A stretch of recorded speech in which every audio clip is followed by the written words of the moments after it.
Hello साथियों, नमस्कार, जय हिंद। आप सभी का स्वागत है आपके अपने परिवार रोजगार विद अनुभव में। साथियों, जैसा कि आपको पता है, आपकी पॉलिटी की क्लासेस शुरू हो चुकी हैं। पहली क्लास में आपको बेसिक जानकारी दी गई कि आखिर संविधान किसे कहते हैं और राज्य व्यवस्था, इंग्लिश में कहें तो इंडियन पॉलिटी, इन सभी चीज़ों का शाब्दिक अर्थ आपको बताया। साथ ही साथ आपको बताया कि संविधान संकलन के आधार पर कितने प्रकार का होता है, ये भी आपको बताया। और लिखित संविधान और अलिखित संविधान थोड़ा सा आपको रिवाइज करा देते हैं। लिखित संविधान में हमने आपको बताया था कि लिखित संविधान वो संविधान होते हैं जिनका अधिकतर भाग लिखा हुआ होता है, और जहां भी लिखित संविधान होता है वहां पर एकात्मक, संसदात्मक और अर्ध संसदात्मक तीनों प्रकार की सरकारें हो सकती हैं। दूसरा हमने आपको बताया था कि अलिखित संविधान, अलिखित संविधान का अधिकतर भाग अलिखित होता है और इसको पूर्ण विकसित माना जाता है। इस संविधान को विकसित किस आधार पर माना जाता है, आपको यह भी बताया था कि जो अलिखित संविधान होते हैं वो मुख्यतया परंपराओं पर आधारित होते हैं। इसका बहुत अच्छा उदाहरण हमने आपको पिछली वीडियो में दिया था कि जैसे कोई भी चीजें, कुछ भी चीजें जो आपके परिवार में, आपकी जाति में, आपके धर्म में चलती हुई चली आ रही हैं। जैसे कि आपके घर में, आपके परिवार में कुल देवता होंगे, तो उन कुल देवता की पूजा जो है वो सदियों से चली आ रही होगी, पीढ़ी दर पीढ़ी चली आ रही होगी। कहीं पर लिखा तो नहीं रखा आपके घर में, या फिर ऐसा समझ लें कि हमारे घर में मुखिया कौन होगा, या तो मम्मी या पापा। और प्राचीन समय से अगर देखा जाए तो हमारा जो समाज रहा है वो पितृसत्तात्मक रहा है, यानी कि मुख्यतया हम यही मानते हैं कि घर के मुखिया पिताजी ही होते हैं। अब उनकी चले अथवा ना चले वो बात की बात है। ठीक है, पिताजी मान लीजिए मुखिया, आपके घर के रूल्स एंड रेगुलेशन कौन चलाता है, मतलब किस रिश्तेदारी में आपको जाना है, कब जाना है, शादी बारात है, कितना व्यवहार करना है, तो मतलब सारी चीजें तय कौन करता है, आपके घर का मुखिया करता है। लेकिन क्या कहीं पर लिखा हुआ रखा है कि इस आर्टिकल के तहत हम इतना ही खर्च कर सकते हैं? नहीं होगा ना। तो इसी प्रकार से होता है अलिखित संविधान में, उनकी सारी चीजें, रूल्स एंड रेगुलेशंस उनके परंपराओं से चले आते हैं। ठीक है, यहां तक हम लोगों ने बात कर ली थी। अब हम लोग आज क्या बात करने वाले हैं? आज हम लोग बात करेंगे राज्य व्यवस्था के बारे में। राज्य व्यवस्था किसे कहते हैं? हमने आपको बताया था कि संविधान को जो लागू कराए वही राज्य व्यवस्था है। और राज्य व्यवस्था के हमने पहली क्लास में 3 प्रमुख अंग बताए थे आपको। एक तो संसद जो कानून बनाएगी, दूसरा न्यायालय जो उन कानूनों को तोड़ेगा उनको दंड देगा, और तीसरा गैर संवैधानिक संस्थाएं जो कि सहायता करेंगी लोगों की आकांक्षाओं को पूरा करने के लिए, लोगों की जरूरतें क्या हैं। तो ये सारी चीजें हमने आपको पिछले वीडियो में बहुत अच्छे से समझाई। अब आज हम बात करेंगे कि आखिर जो राज्य व्यवस्था है उसमें कितने प्रकार की सरकार बन सकती है। संसदात्मक होती है, एकात्मक होती है और अर्ध संसदात्मक होती है। बस एक बात आप कहेंगे हम आपसे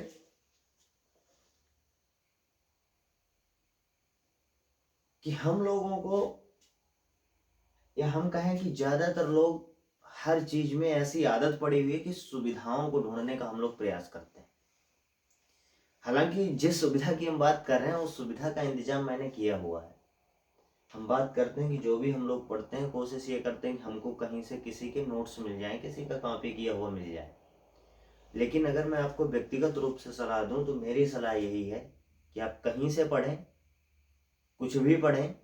इवन अगर आप बिल्कुल फ्रेशर हैं, अभी अभी आपका 12th हुआ है, आप CHSL MTS के लिए आप एलिजिबल हैं, तो आप उसकी अगर तैयारी कर रहे हैं SSC में, तो आप इवन मैथ्स के भी नोट्स बना ही डालिए एक बार। और GS के तो बनाने ही बनाने हैं, चाहे आपकी हिस्ट्री हो, चाहे पॉलिटी हो, इकोनॉमिक्स हो, कुछ भी हो, आपके सबके नोट्स बनाने।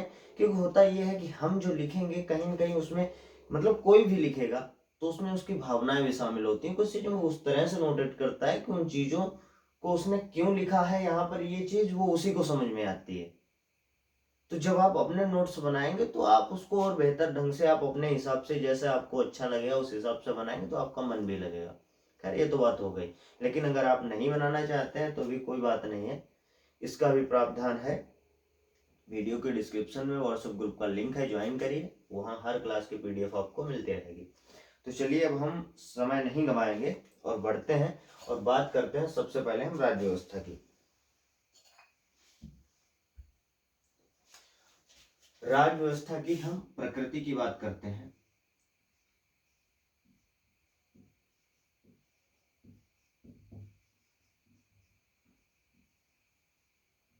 राज्य व्यवस्था की प्रकृति के बारे में हम बात करेंगे।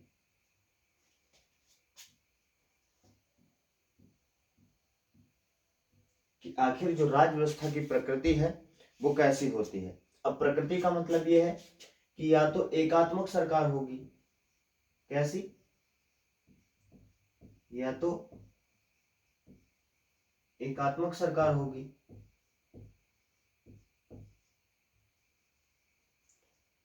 और या तो संघात्मक सरकार होगी।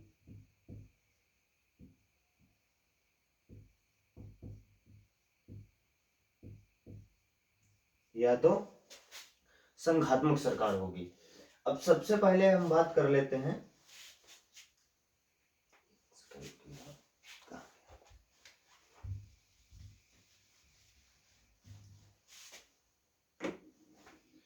हम बात करते हैं एकात्मक सरकार की। आप भी प्यारा सा नोट्स बनाएंगे और लिखेंगे एकात्मक सरकार। पहले हम नोट कर लेते हैं, फिर आपको सारी चीजें हम बहुत अच्छे तरीके से समझाने वाले हैं। अगर हम बात करें एकात्मक सरकार की, अच्छा एक चीज और भी है, हो सकता है कि आप लोगों को ये लगे कि इसका हमारे सिलेबस से कोई लेना देना नहीं है, आपको ये भी लग सकता है। लेकिन आपको बताएं, जब ये सारी चीजें आपको जो भी हम बताएंगे इनका बहुत काम आगे आने वाला है। अभी हम आपको पढ़ाएंगे, अभी ही परिसंघ आपको पढ़ाएंगे, और संघ प्लस संघ, इसका मतलब ये एक संघ होता है फेडरेशन और एक संघ होता है यूनियन। और इन सभी चीजों का प्रयोग जब भी हम आगे आर्टिकल पढ़ रहे होंगे, इन सभी शब्दों का आगे प्रयोग होने वाला है। तो अगर आप इनको बेहतर तरीके से पढ़ लेंगे तो आगे आपको चीजें समझने में दिक्कत नहीं होगी। और जब चीजें हम समझने लगते हैं तो फिर हमको कभी भी कोई भी सब्जेक्ट हो उसको रटने की आवश्यकता नहीं पड़ती। ठीक है, तो चलिए बात करते हैं कि एकात्मक सरकार क्या होती है। यहां पर सबसे पहला पॉइंट लिखेंगे कि यहां शक्तियों का, यहां शक्तियों का केंद्रीयकरण होता है। केंद्रीकरण होता है।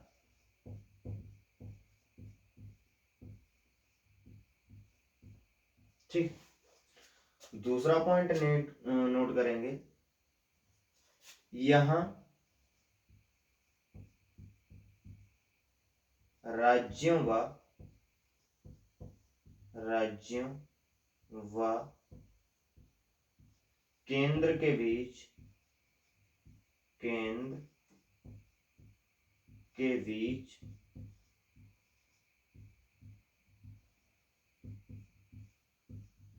झगड़ा कम होता है।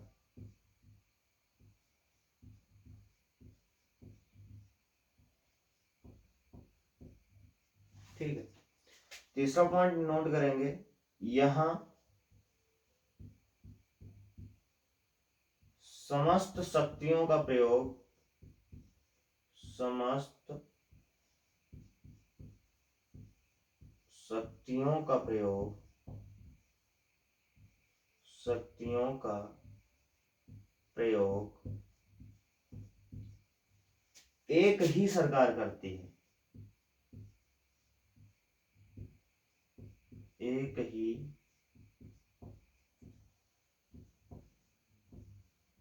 सरकार करती है। अभी आप नोट करें, अभी आपको एक एक पॉइंट हम समझाएंगे और उसके बाद ये आप खुद जज कर पाएंगे, ये तय कर पाएंगे कि आखिर भारत में किस प्रकार की सरकार है। ठीक है, अभी आपको एकात्मक सरकार पढ़ाते हैं सबसे पहले। और तीसरा पॉइंट हम नोट करेंगे कि ऐसे देशों की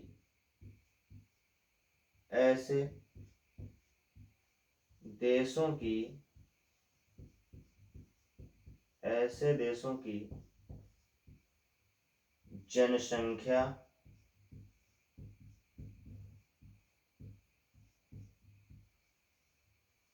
व क्षेत्रफल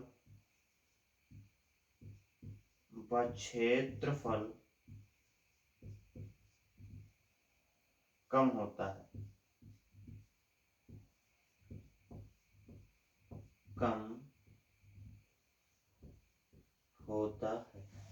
ठीक है। और एक पॉइंट लिखेंगे, यहाँ की सरकारें या कहें ये सरकारें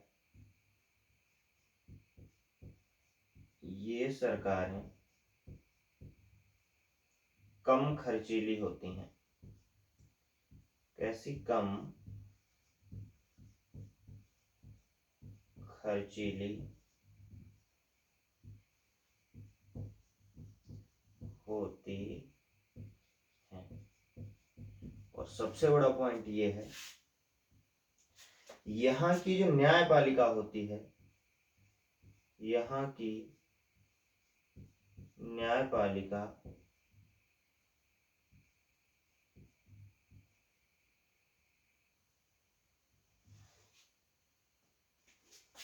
विधायिका से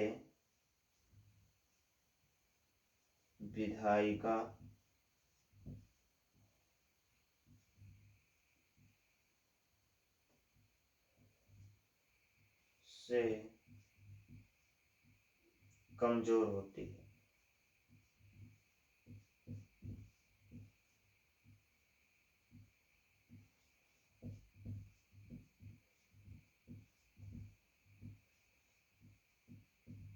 ठीक, एक एक पॉइंट बड़े अच्छे से हम समझते हैं कि एकात्मक जो सरकार होती है, यहाँ शक्तियों का केंद्रीकरण होता है। यहाँ पर जो ये केंद्रीकरण का अर्थ है वो ये है कि जो केंद्र की सरकार होती है यहाँ पर, तो समस्त शक्तियां जो होती हैं वो यहाँ पर केंद्र सरकार के ही पास होती है। मतलब सरकार में जो भी नियम बनेगा, जो भी कानून बनेगा, जो भी विदेश नीति बनेगी, जो भी रक्षा के मामले के फैसले होंगे, जो भी किसानों से संबंधित सिंचाई के फैसले होंगे, मतलब समस्त जो भी शक्तियां होंगी वो केंद्र के पास होंगी। ठीक है। दूसरी चीज ये है कि यहाँ राज्यों व केंद्र के बीच झगड़ा कम होता है। इसका कारण भी है, अच्छा झगड़ेगा कौन? आपस में भाई भाई क्यों झगड़ते हैं? प्रॉपर्टी को लेकर के दो भाई क्यों झगड़ते हैं? क्योंकि दोनों के पास अधिकार होता है, उनका राइट होता है। अपनी पैतृक संपत्ति पर दोनों भाइयों का राइट है। लेकिन अगर किसी भाई को लगता है कि उनका राइट छीना जा रहा है, उनका कहीं पर शोषण किया जा रहा है, तो आपस में टकराव होता है। क्योंकि यहाँ पर जब सारी शक्तियां ही केंद्र के पास होती हैं, तो राज्य ये जो हैं ये झगड़ेंगे भी तो किस बेस पे? तो यहाँ जो है राज्यों व केंद्र के बीच झगड़े ही कम होते हैं, क्योंकि जो भी समस्त निर्णय लेंगे वो केंद्र ही लेगा। तो राज्य आपस में क्यों लड़ेंगे? क्योंकि राज्यों की न तो दूसरे उस राज्य के पास शक्ति है, ना इस राज्य के पास शक्ति है, तो उनका आपस में टकराव बहुत कम होता है। तीसरी चीज, यहाँ समस्त शक्तियों का प्रयोग एक ही सरकार करती है। आपको बता दिया कि चूंकि जब शक्तियों का केंद्रीकरण ही है, समस्त शक्तियां दी ही केंद्र को गई हैं, तो सारी शक्तियों का प्रयोग भी एक ही सरकार करेगी। जो केंद्र में होगी सरकार वही तो करेगी। तीसरी चीज, ऐसे देशों की जनसंख्या व क्षेत्रफल कम होता है। अब इसको हम बड़े अच्छे से समझाते हैं कि आप ये कैसे कह सकते हो कि एकात्मक सरकार जिस देश में होगी वहां की जनसंख्या भी कम होगी और वहां का क्षेत्रफल भी कम होगा। आप इस तरह से समझिए कि जब तक आप अपने घर में रहते हैं, देखो कभी भी किसी भी चीज को जब आप रिलेट किया करो तो कोशिश किया करो कि सबसे पहले अपने से, फिर अपने घर से, फिर अपने गांव से, फिर अपने आसपास के क्षेत्र से उसको रिलेट करेंगे तो चीज आप कभी नहीं भूलेंगे। हम मान करके चलते हैं कि हम अपने घर में रहते हैं, हमारे घर में आपको क्या बताया, हमारा समाज पितृ सत्तात्मक है, तो हमारे यहाँ जो सत्ता है वो किसके हाथ में है? अगर बाबा होंगे तो बाबा के हाथ में, बाबा नहीं है तो फिर पिताजी के हाथ में वही सत्ता होती है। तो कुल मिलाकर के एक जो भी परिवार 4 5 6 लोगों का, 3 लोगों का जो भी एक परिवार है, तो वहां पर एक आदमी मैनेज कर लेता है, वो सरकार चला लेता है अपनी। अब सोचिए कि एक गांव है, अगर क्या आपको लगता है कि एक गांव है तो उस पर भी एक आदमी, जैसे एक ग्राम पंचायत होती है, कई गांवों को मिलाकर के एक ग्राम पंचायत का निर्माण होता है, उसमें 4 5 6 गांव होते हैं, तो वहां पर एक प्रधान नियुक्त कर दिया जाता है कि भाई आप इन लोगों के हितों की रक्षा करिए, इनको जो भी जरूरतें हैं, क्योंकि आप इस प्रॉपर एरिया के हैं तो आप इनकी जरूरतें समझते हैं, इनको किन समस्याओं में घिरे हुए हैं तो उनका समाधान करिए। तो एक प्रधान बना दिया जाता है, तो वो उतना क्षेत्र देख लेता है। और ऊपर जाएंगे तो फिर सत्ताएं बढ़ती ही जाती हैं, व्यक्तियों की संख्या बढ़ती ही जाती है। जब आप एक स्टेट लेवल पर पहुंचते हैं, आप हमारे जैसे मुख्यमंत्री का चुनाव अपने यहाँ भारत में होता है, चीफ मिनिस्टर का, उनके अंतर्गत कई कैबिनेट मिनिस्टर होते हैं, स्टेट मिनिस्टर होते हैं, फिर उससे भी नीचे सब स्टेट मिनिस्टर आ जाते हैं, तो ये सब कार्य करने लगते हैं। तो फिर तो वो मैनेज हो जाता है जब कम जगह होगी। आपके घर में छोटा सा परिवार है, छोटा सा घर है, एक आदमी ने मैनेज कर लिया, वही यहाँ पे होता है, इनकी जनसंख्या भी कम होती है, भाई कम लोग हैं, तो उन पर जो एक आदमी है उन पर नजर बना पाएगा। अब आपको क्या ये लगता है कि अगर भारत इतना बड़ा देश है, विश्व का 7वां सबसे बड़ा क्षेत्रफल के हिसाब से, जनसंख्या के हिसाब से तो चीन को भी पीछे छोड़ दिया। हालांकि अगर बात करें 2011 सेंसस की, तो भारत दूसरे स्थान पर था, और उस समय जो जनसंख्या भारत की थी लगभग 121 करोड़ थी। लेकिन अब जो नए आंकड़े आ रहे हैं उसमें चीन को भारत ने पीछे छोड़ दिया है। खैर, तो आपको क्या लगता है कि एक सरकार भारत के 130 140 करोड़ जनसंख्या को संभाल सकती है? क्या एक सरकार हर व्यक्ति की आकांक्षाओं और उनके हितों की रक्षा करने में सक्षम है? एक तो क्षेत्रफल के हिसाब से भी हम बड़े हैं, ऊपर से जनसंख्या विस्फोट लगातार बढ़ ही रहा है। तो आप खुद ही ये लॉजिक लगाइए, क्या ये संभव है कि भारत में एकात्मक सरकार हो, और एकात्मक सरकार यानी कि एक सरकार पूरे भारत पर नजर रख सकती है? मेरे हिसाब से तो नहीं। वही यहां पर होता है, जब जनसंख्या कम होती है, क्षेत्रफल कम होता है, तो यहां पर ये सरकारें काम कर जाती हैं। अच्छा, दूसरी चीज ये है कि ये सरकारें कम खर्चीली होती हैं। अब आप कहेंगे कि भैया ये कैसे है कि ये कम खर्चीली क्यों होती हैं? अब अपने यहाँ प्रधानी का चुनाव वो हो, चेयरमैन का चुनाव वो हो, ठीक है, मुख्यमंत्री का चुनाव वो हो जाए, उसके बाद बीच में 1 2 विधायक टपक जाए तो फिर उपचुनाव होने लगते हैं। फिर तब तक वो नहीं, यूपी का नहीं खत्म हो पाया, एमपी में चुनाव शुरू हो गया, एमपी का नहीं, राजस्थान का, राजस्थान में नहीं खत्म हो पाया, गुजरात का, गुजरात में नहीं, बिहार में। मतलब पूरे साल हर महीने कहीं न कहीं चुनाव चलता ही रहता है, तब तक लोकसभा के आ गए। अब जब चुनाव होगा तो सीधी सी बात है, उसकी जो भी व्यवस्थाएं होंगी, सुरक्षा व्यवस्था हो गई और जो भी टेक्निकल चीजें हो गई, तो खर्चा तो होगा उनमें। लेकिन सोचिए, जब एक ही सरकार होगी तो जायज सी बात है चुनाव भी एक बार होगा। ऐसे ही बहुत सारे काम होते हैं, जब राज्य स्तर पर, केंद्र स्तर पर, नगर स्तर पर नगर पंचायतें हो गई, ग्राम स्तर पर ग्राम पंचायतें होंगी, जब इनका गठन होता है तो इसमें खर्चा होता है। इनमें जब ज्यादा लोग होंगे, ज्यादा मिनिस्टर होंगे, तो उनका भी तो वेतन जाएगा। फिर इनके जो मिनिस्टर होंगे, जो इनके विधायक होंगे, ये यात्रा भी करेंगे, ये विदेश भी जाएंगे, तो उनका भी तो खर्चा कौन झेलेगा? भैया सरकार ही झेलेगी। तो वो यहाँ नहीं होता है, क्योंकि यहाँ एकात्मक सरकार होती, चुनाव भी एक बार हो गया, भाई झंझट खत्म हो गया, ठीक है, तो ये कम खर्चीली होती है। अच्छा, एक सबसे मोस्ट इंपॉर्टेंट चीज ये है कि न्यायपालिका विधायिका से कमजोर होती है, ये बात आप माइंड में डाल लीजिए। ये तो चीजें आपको समझाने के लिए हो गई, ठीक है, लेकिन ये कुछ चीजें हैं, न्यायपालिका विधायिका से कमजोर होती है। इसका मतलब क्या है? इसका मतलब ये है कि जो विधायिका होती है, यानी कि जो केंद्र सरकार, विधायिका कौन होती है, जो नियम कानून बनाएगी, वो यहाँ की न्यायपालिका से ज्यादा शक्तिशाली होती है। आपको उदाहरण दे, उदाहरण के लिए आप ईरान को रख लीजिए।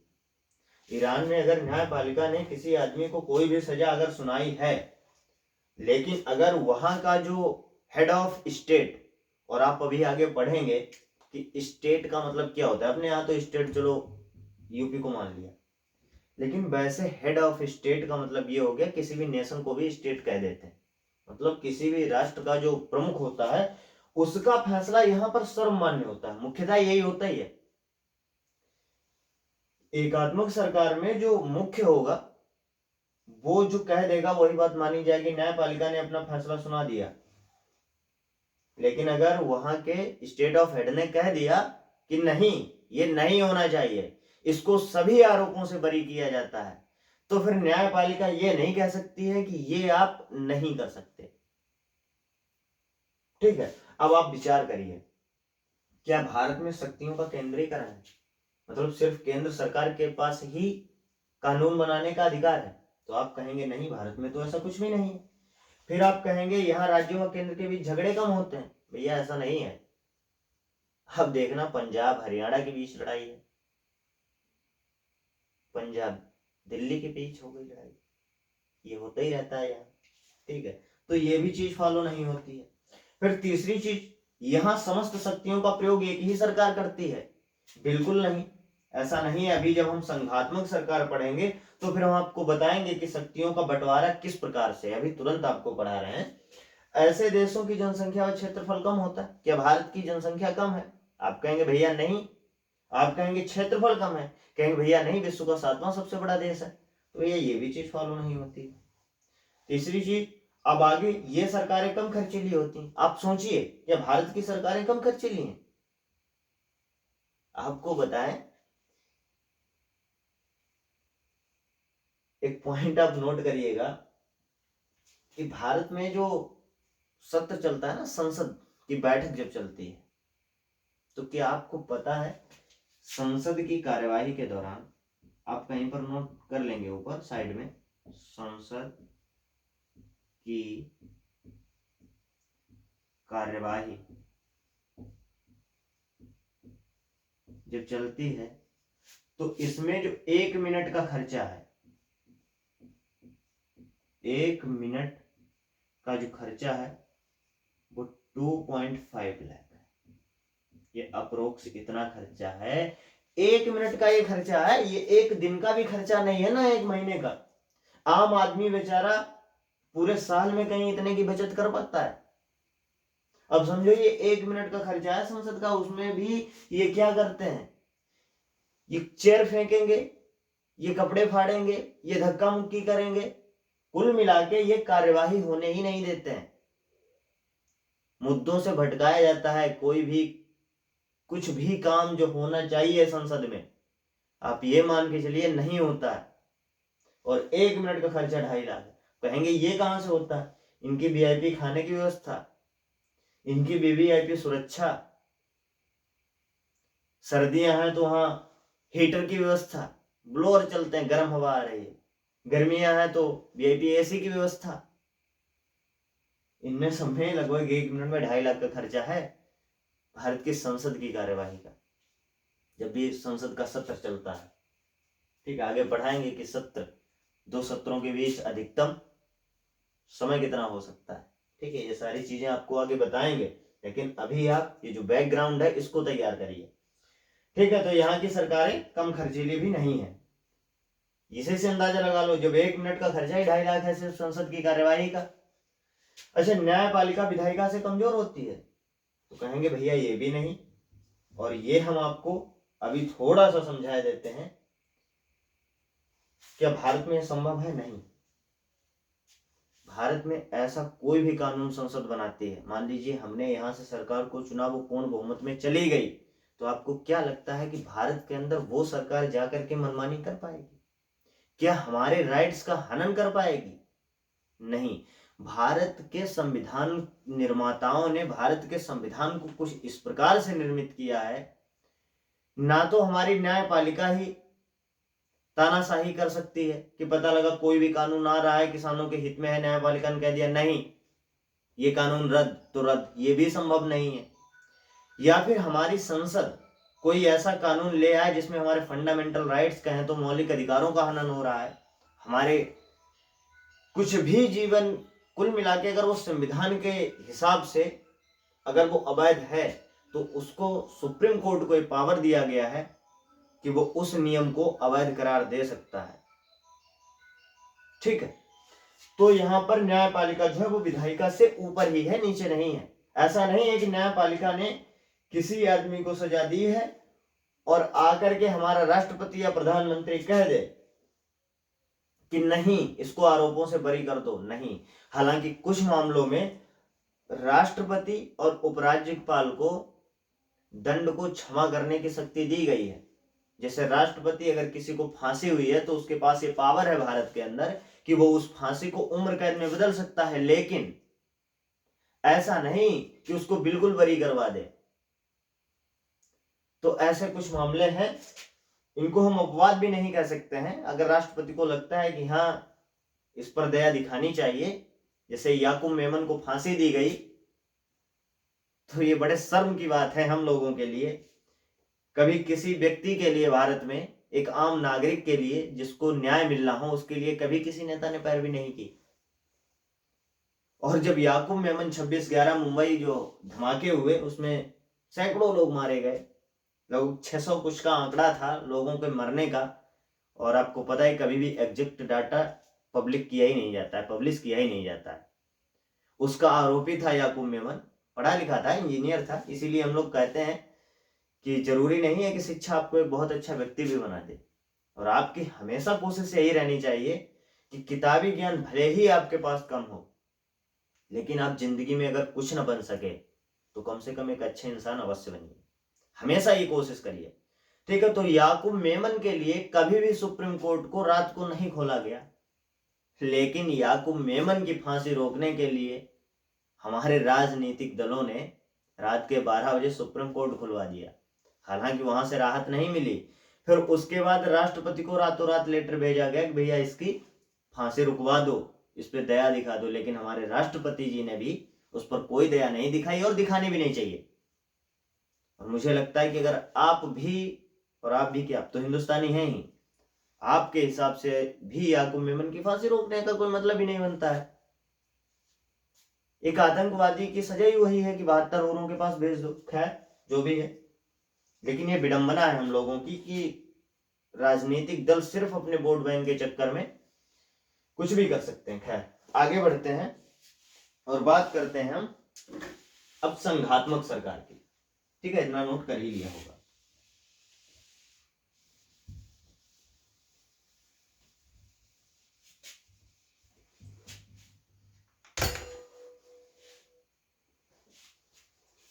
नंबर 2 हम बात करते हैं संघात्मक सरकार की। ठीक है, ठीक। पहला पॉइंट ये, यहां शक्तियों का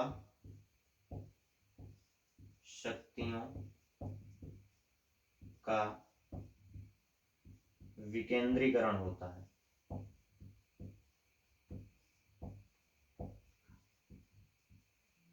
विकेंद्रीकरण होता है।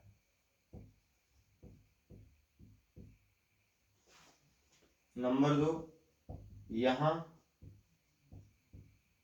2 स्तर पर सरकारें होती हैं। यहां 2 स्तर पर सरकारें होती हैं। किन 2 स्तर पर होती हैं? पहले तो होती है केंद्र स्तर पर, केंद्र स्तर पर, और दूसरी जो होगी वो होगी राज्य स्तर पर, राज्य स्तर पर। ठीक है। नंबर 3, आगे हम नोट कर सकते हैं कि यहां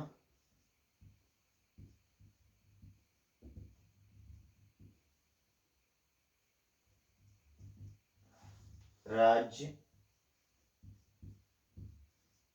व केंद्र के मध्य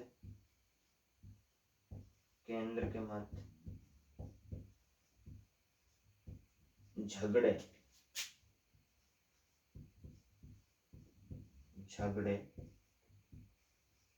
अधिक होते हैं,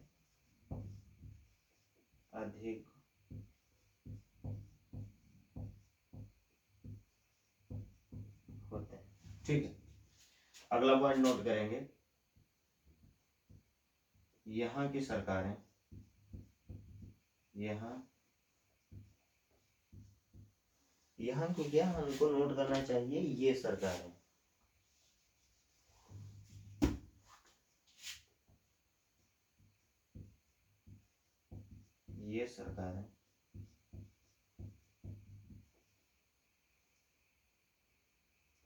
अधिक खर्चीली होती हैं,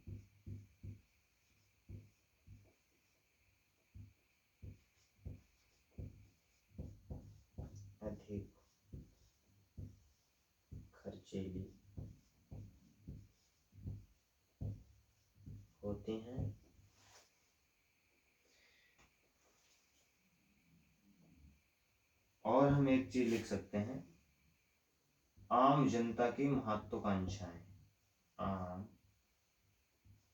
जनता की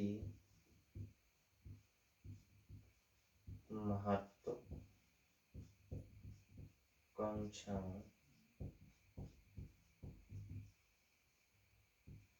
को ध्यान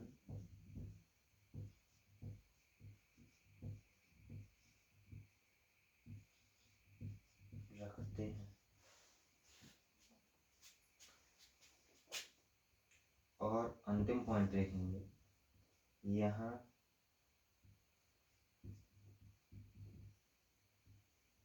न्यायपालिका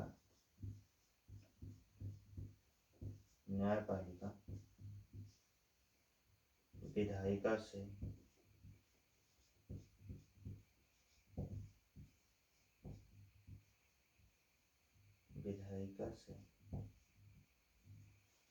मजबूत होती है,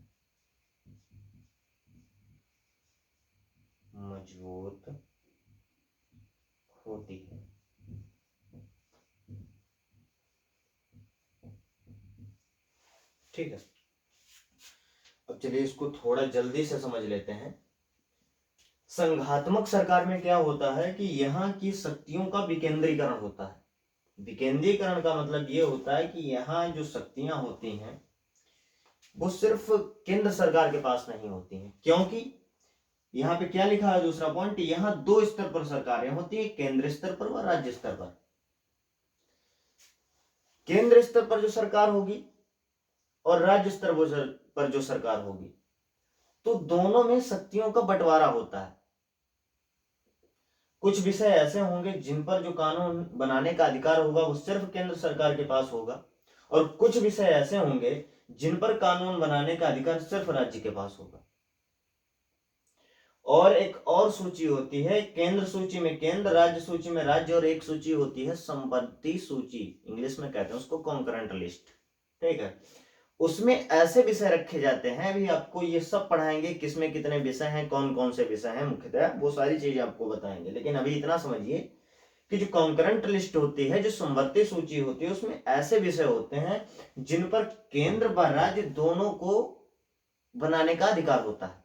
लेकिन मान लीजिए कि कोई एक ऐसा कानून बनाया जो राज्य ने भी बनाया उस विषय पर और केंद्र ने भी उस विषय पर कानून बनाया, और पता लगा कि दोनों के जो कानून है वो एक दूसरे के अपोजिट हैं, तो फिर ऐसी स्थिति में क्या होगा? ऐसी स्थिति में यह होता है कि केंद्र सरकार का बनाया गया जो कानून होता है वो मान्य होता है, और राज्य सरकार का बनाया हुआ कानून स्वतः ही निरस्त हो जाता है। फिर उसके बाद कुछ ऐसे भी विषय होते हैं जो न तो केंद्र सूची में होते हैं, न तो राज्य सूची में होते हैं, और न ही होते हैं समवर्ती सूची में, उनको कहते हैं अवशिष्ट विषय।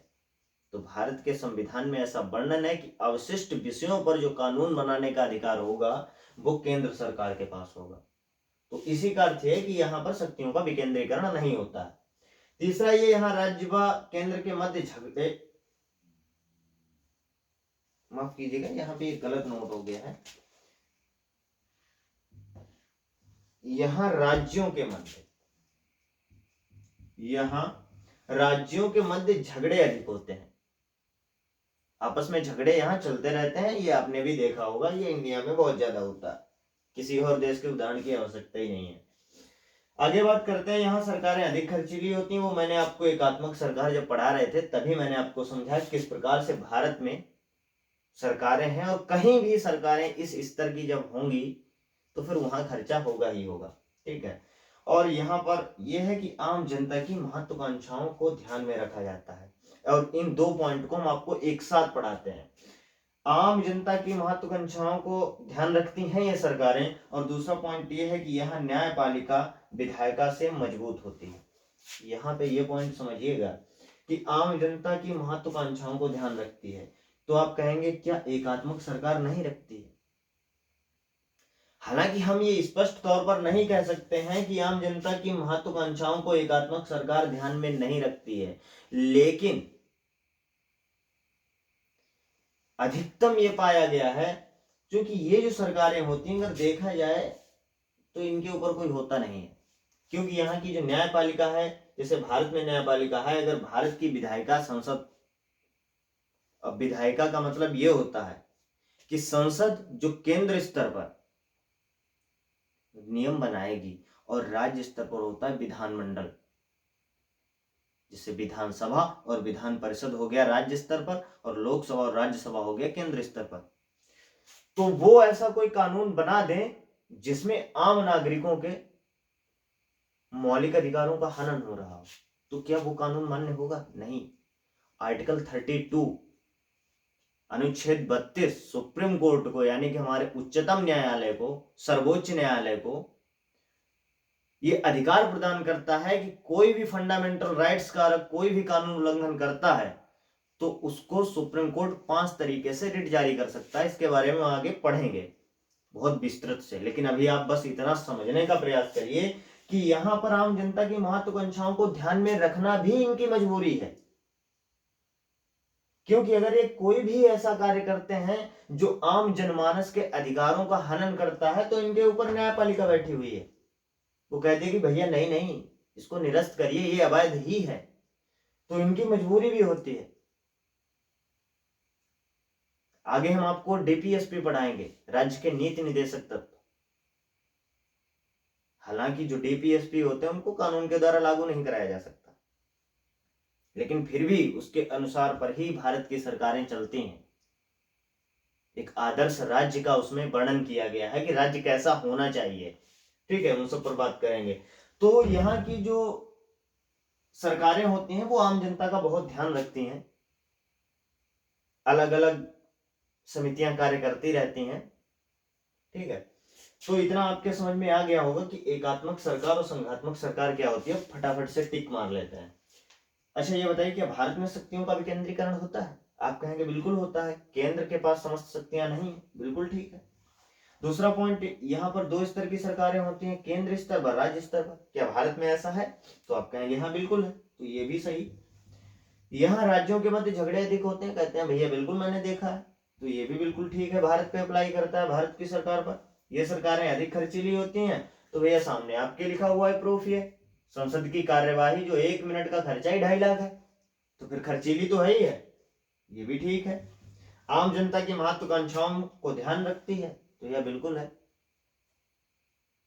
योजनाएं ऐसी आती ही रहती हैं, राज्य स्तर पर भी केंद्र स्तर पर भी, किसानों के लिए हो, बेटियों के प्रोत्साहन के लिए हो। ठीक है, अब होता यह है कि योजनाओं का लाभ भले ही लोगों तक न पहुंचे, वो अलग चीज है, खैर उसको छोड़िए।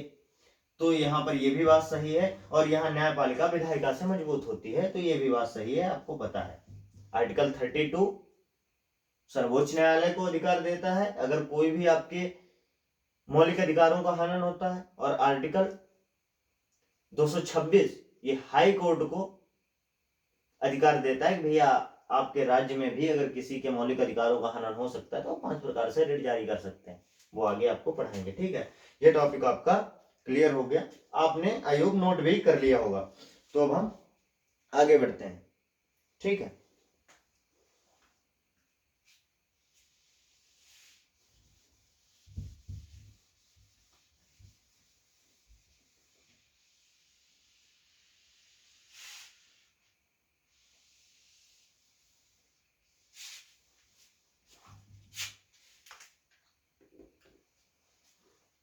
ठीक है। अब हम लोग बात करते हैं, हमने आपको क्या बताया था, अब हम बात करेंगे परिसंघ की। परिसंघ ये क्या होता है, ये किस बला का नाम है परिसंघ। परिसंघ अगर इंग्लिश में कहें तो कॉन्फेडरेशन।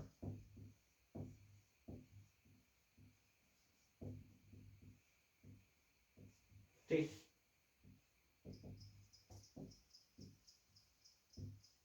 ये परिसंघ है क्या। परिसंघ की अगर बात करें, ये ऐसे, नोट करेंगे आप भी साथ ही साथ में, ये ऐसे राज्यों या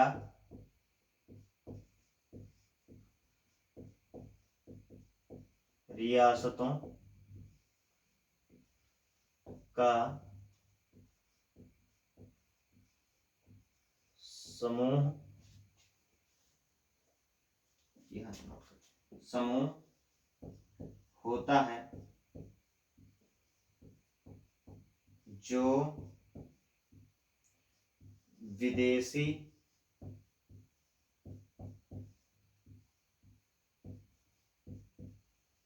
ताकतों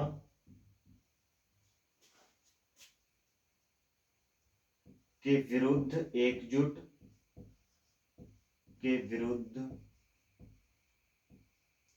एकजुट होते हैं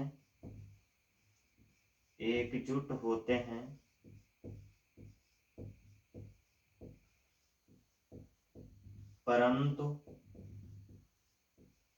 आंतरिक रूप से, या लिखें अंदर, परंतु अंदर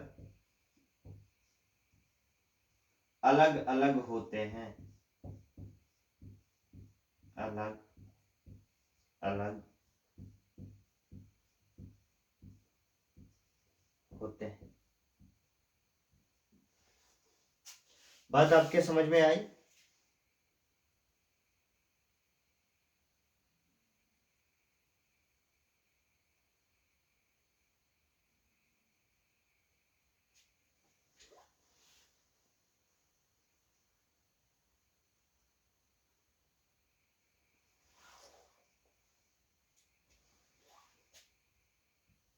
ठीक है, जो अंदर अलग अलग होते हैं। अच्छा, इसका मतलब क्या है, जैसे मान लीजिए हम 15 लोग इकट्ठे हुए या हम 10 लोग इकट्ठे हुए, हम लोगों ने क्या किया, एक ग्रुप बना लिया, एक ग्रुप बनाया और हमने कहा कि भैया देखो ऐसा है कि हम पर अगर कोई भी बाह्य आक्रमण होता है, कोई भी व्यक्ति अगर हम पर आकर के आक्रमण करता है, तो हम 10 के 10 लोग जो हैं वो उस पर एकजुट होकर के आक्रमण करेंगे। ठीक है, कहा लेकिन हम 10 लोग जब अंदर हैं तो हम भैया अलग रहेंगे। तो अलग कैसे रहेंगे कि देखो हम अपना कमाएंगे भैया, अपना खाएंगे, अपने हिसाब से खर्चा करेंगे, अपने हिसाब से अपना जो बचत होगा, सेविंग होगी, वो ये अपने अकाउंट में डालेंगे। ऐसा नहीं है कि कमा हम अकेले रहे, नौ का खर्चा हम अकेले चल रहे हैं, वो नहीं होगा। वैसे यहाँ पे था कि छोटी छोटी रियासतें थी, जैसे भारत में भी 500 से अधिक रियासतें थी आजादी के समय, और सभी रियासतों को अगर मिलाने के काम किया तो लौह पुरुष सरदार वल्लभ भाई पटेल जी का ये योगदान रहा कि जिन्होंने सारी रियासतों को एकजुट किया भारत में। और सिर्फ 3 रियासतें ऐसी थी, जम्मू एंड कश्मीर रियासत, हैदराबाद रियासत और जूनागढ़ की रियासत, इनके कुछ अलग ही रुतबे थे। कि भैया हम भारत में नहीं शामिल होंगे, न हम पाकिस्तान में शामिल होंगे, हमको अलग देश ही चाहिए। तो फिर उनका क्या हुआ, उस पर आगे बात करेंगे। कश्मीर पर पाकिस्तान ने आक्रमण किया, राजा हरि सिंह दौड़े चले आए, तो उनको एक संधि के माध्यम से भारत में विलय कर लिया गया। हैदराबाद पर सेना ने कहा भैया ठीक है आओ तुम। तो ये सब चीजें रही, इन पर आगे चर्चा करेंगे। सेना ने उसको हासिल किया, जूनागढ़ को जनमत संग्रह करा लिया गया। तो ये सारी चीजें रही जहां तक मुझे ध्यान है। अच्छा, उसके आगे हम लोग बात करते हैं। अच्छा, दूसरी चीज एक और इसमें होता है कि जब चाहें तब अलग हो सकते हैं, जब चाहें तब अलग हो सकते हैं, अलग हो सकते हैं। इसका मतलब भैया क्या है? इनका मतलब यह है कि छोटी छोटी रियासतें मिली, उन्होंने कहा देखो जब हम पर बाह्य आक्रमण होगा, बाहरी आक्रमण होगा, हम एक साथ लड़ेंगे, लेकिन हम अपने नागरिकों के लिए कानून अलग अलग बनाएंगे, नागरिकता हम अलग देंगे, हमको कहां कितना खर्च करना है वो हम तय करेंगे। साथ ही साथ वहां पर यह भी बात हुई कि जब इच्छा हुई तब चल दिए भैया, हमारी तुम्हारी राम राम, हमको तुमसे मतलब नहीं है। तो यहां पर हम ये भी नोट कर सकते हैं, अच्छा ये ग्रुप, ये परिसंघ जो हुआ, ये कमजोर हुआ कि नहीं हुआ? एक तो बाहर के खिलाफ तो तुम एक हो, लेकिन अंदर एक ही नहीं हो। दूसरी चीज, जब चाहे तब अलग हो गए। पता लगा आज एक निकल के गया, 9 बचे, 9 में से और निकल गए, 8 ही बचे, 7 ही बचे, सब अलग हो गए, 10 के 10 हो गए। तो यहां पर लिखे ये सबसे कमजोर होता है, ये सबसे कमजोर होता है, कमजोर होता है। अब हमें पता है आपके मन में एक कीड़े ने जन्म लिया होगा कि आप ये पढ़ा क्यों रहे हैं। क्या कभी आपके पास कोई ऐसा उदाहरण है कि जो आप बता पाए कि हाँ किसी देश ने, मतलब कई देशों ने मिलकर के परिसंघ बनाया हो? हमें पता है ये प्रश्न आपके मन में उठा होगा।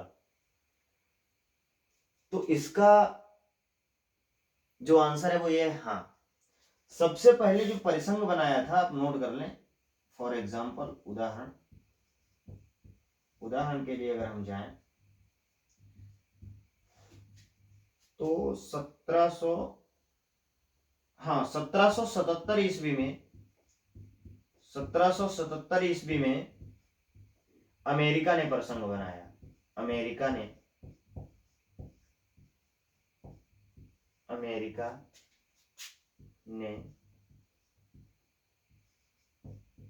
परिसंघ बनाया।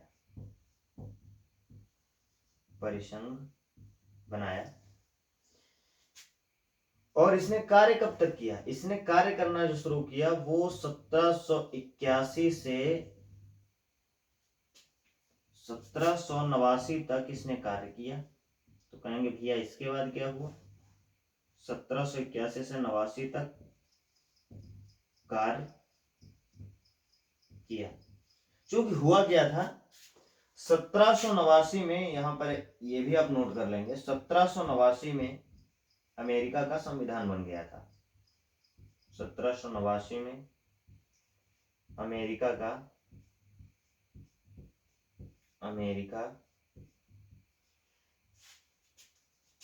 का संविधान तैयार हुआ, का संविधान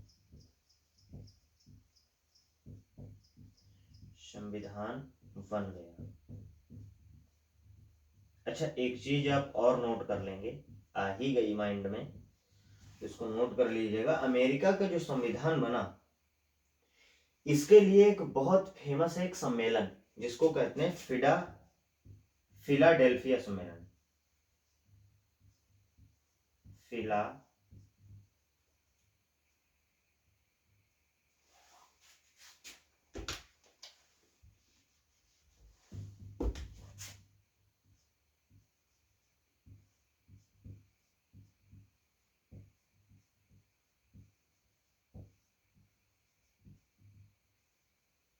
फिलाडेल्फिया सम्मेलन।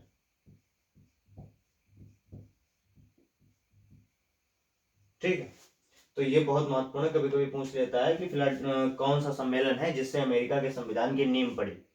ठीक है, तो वो यही फिलाडेल्फिया सम्मेलन ही था। तो ये उदाहरण हो गया आपका परिसंघ का, आपके समझ में आ गया। तो आप कहेंगे क्या भारत परिसंघ है? कहेंगे नहीं। कैसे? क्या भारत में जब चाहे तब कोई भी राज्य अलग हो सकता है? क्या यूपी जब चाहे कह सकता है कि मैं भैया स्वतंत्र हूं, मुझे भारत से कोई लेना देना नहीं? आप कहेंगे भैया ये संभव नहीं है।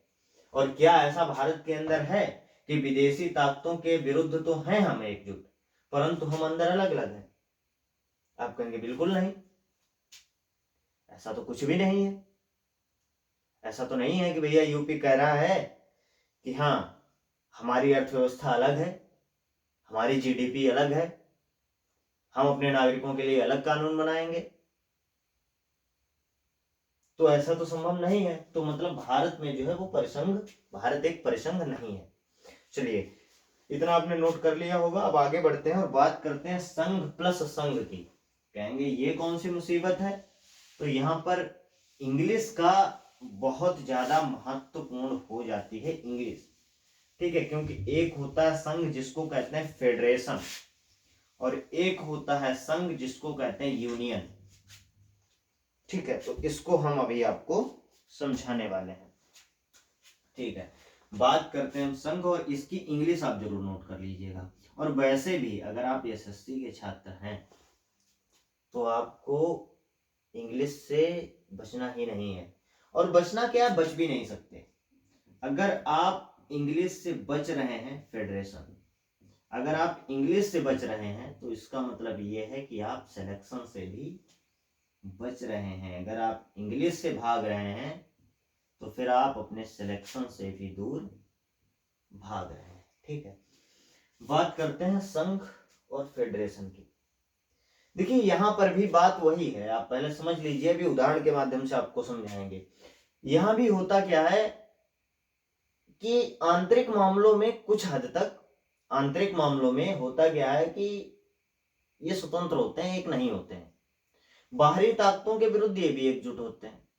परिसंघ और संघ यानी कि फेडरेशन में फर्क सिर्फ इतना है कि ये एक संधि पत्र के माध्यम से जुड़े होते हैं, एक ट्रीटी साइन होती है इनके मध्य, उससे ये जुड़े होते हैं। हालांकि ये भी अलग हो सकते हैं, ये भी फेडरेशन संघ अपना छोड़ सकते हैं, लेकिन होता क्या है कि इन पर फिर कुछ सैंक्शंस लग जाते हैं। जैसे एक संधि आप लिख लीजिए यहां पर, ये राज्य, मोटा मोटा लिख लीजिए छोटा सा, ये राज्य आपस में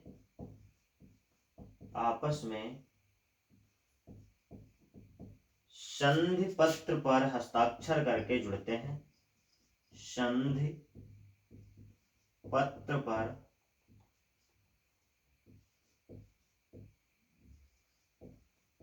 हस्ताक्षर करके एक संघ का निर्माण करते हैं, एक संघ बनाते हैं। आप ऐसा नोट कर लीजिएगा। और आप नोट कर सकते हैं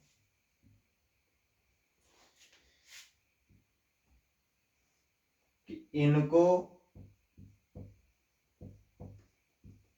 संघ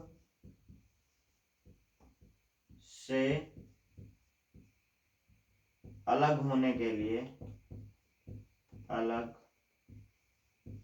होने के लिए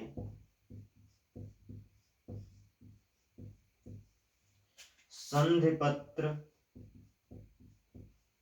का वायलेशन करना पड़ता है। संधि पत्र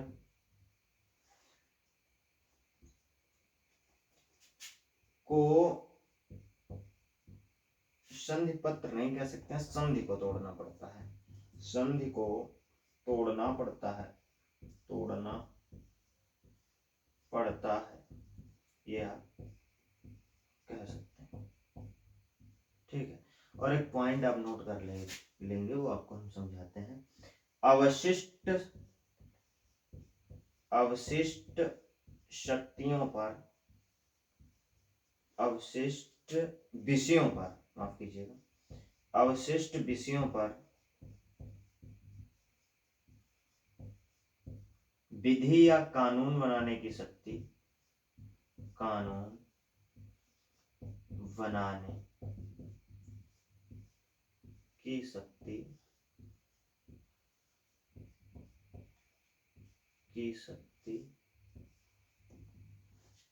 राज्यों के पास होती है, राज्यों के पास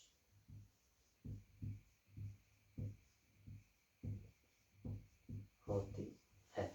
आपको समझ में आया कि ये जो संघ, ये जो फेडरेशन बनता है, ये कैसे बनता है? ये आपस में एक संधि करते हैं, कहते हैं भैया अब इस संधि में होता क्या होगा। इसमें अमूमन होता ये कि ये कहते हैं कि भैया देखो हम लोग एक दूसरे के सहयोगी हैं, एक दूसरे के साथ अपना विलय कह सकते हैं या मित्रता, ये हम करते हैं और हम लोग एक यूनियन में रहेंगे। इनके भी हम उदाहरण भी देंगे, क्या क्या उदाहरण है, ठीक है। और ये करते क्या है कि ये जब संघ से अलग होंगे, अच्छा परिसंघ में बिना किसी झंझट के आप ऐसे ही बिना किसी मतलब कहते हैं रुकावट के आप छोड़ सकते हैं अपना संघ, लेकिन यहाँ ऐसा नहीं होता है। यहाँ आपको इस संधि को तोड़ना होगा।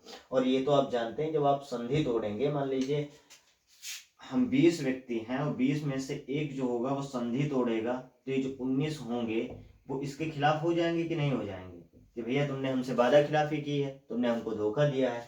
तो इस एक को डर ये रहता है कि ये 19 हम पर आक्रमण करके हमको अपने में विलय न कर ले। तो ये देश इतनी जल्दी टूटते तो नहीं है, लेकिन ये भी टूट सकते हैं। बात समझ में आई आपके? अच्छा, इस संधि में ये भी तय होता है कि देखिए ये विषय हैं, इन पर कानून आप बनाओगे और इन पर कानून हम बनाएंगे। यहाँ पर होता क्या है, यहाँ पर राज्य सरकारें अलग होती हैं यहाँ भी, और केंद्र पर स्तर पर भी सरकार होगी, लेकिन वहां पर विषय बटे होंगे कि राज्यों को ये कह दिया गया कि भैया इन विषयों पर आप कानून बनाएंगे, इनका केंद्र कोई भी हस्तक्षेप नहीं करेगा। लेकिन होता क्या है कि कुछ विषय ऐसे भी, हमने आपको क्या बताया कि भारत में क्या है, सेंट्रल लिस्ट है, स्टेट लिस्ट है, कॉन्करेंट लिस्ट है। तो जो सेंट्रल लिस्ट है उसमें केंद्र सरकार क्या काम करेगी, किन विषयों पर कानून बनाएगी, वो दिया है। स्टेट लिस्ट में राज्य किन विषयों पर कानून बनाएंगे। एक है आपकी कॉन्करेंट समवर्ती सूची, उन पर दोनों कानून बना सकते हैं, केंद्र और राज्य। और कुछ विषय ऐसे भी होंगे जो कि इन तीनों लिस्ट में नहीं दिए होंगे, तो उन पर जो कानून बनाने का अधिकार होता है भारत में, वो केंद्र सरकार के पास होता है। लेकिन इस संघ में, और भारत भी संघ ही है, लेकिन वो कौन सा संघ है, भारत यूनियन वाला संघ है, जिसको इंग्लिश में यूनियन कहते हैं और इसको कहते हैं फेडरेशन। तो यहां पर जो है अवशिष्ट विषयों पर जो कानून बनाएगा वो राज्य बनाएगा। अब इसका उदाहरण आप लीजिए, एक आप सबसे पहले उदाहरण ले लीजिएगा, यहां पर यूएसएसआर आपने सुना होगा, यूएसएसआर जिसको हिंदी में कहते हैं सोवियत संघ, इसको सोवियत संघ भी कहते हैं। ये रूस ने बनाया था, सोवियत संघ। ये बना कब, ये भैया बना 1922 से 1924 के मध्य ये बना, बन के ये भैया तैयार हुआ। और ये टूटा कब, ये टूटा 1991 में, ये टूट गया भैया, में ये टूटा। और इस समय जो इसके राष्ट्रपति थे, आप नोट करिएगा, तत्कालीन जो राष्ट्रपति थे, राष्ट्रपति,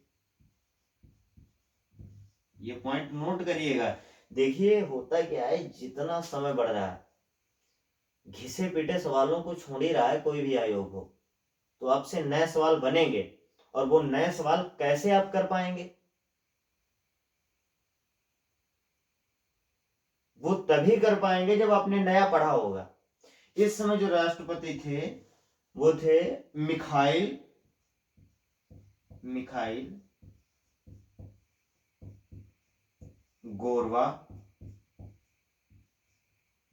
गोर्बाचोव।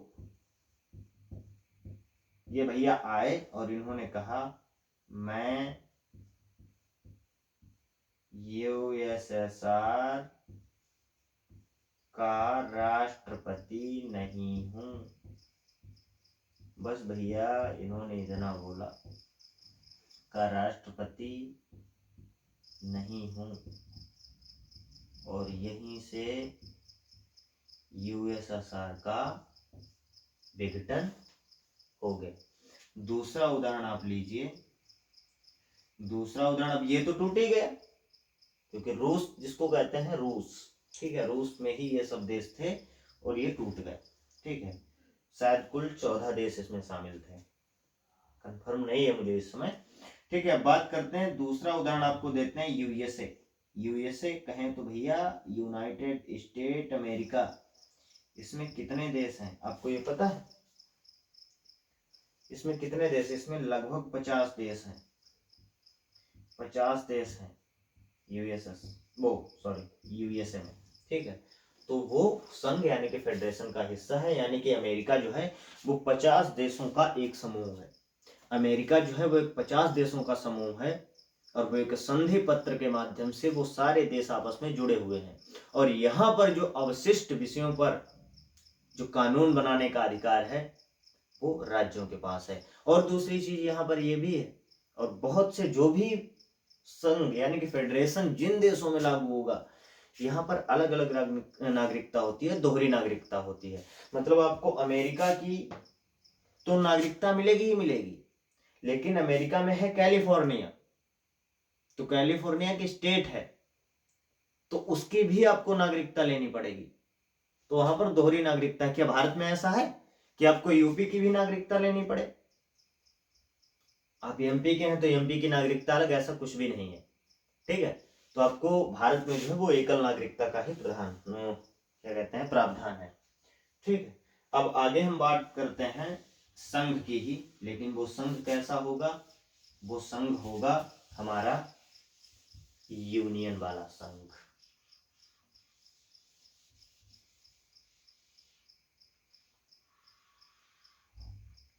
ठीक है। वो जो संघ होगा ये हमारा होगा यूनियन वाला संघ, यूनियन वाला। यहां पर सबसे पहला पॉइंट लिखो, ये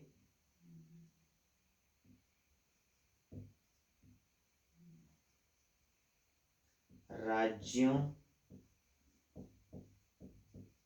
या रियासतों का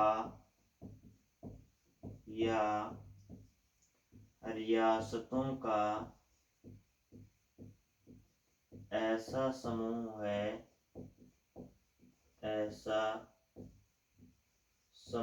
है जो कभी भी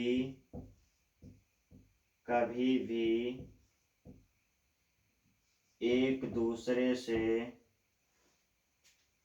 कभी भी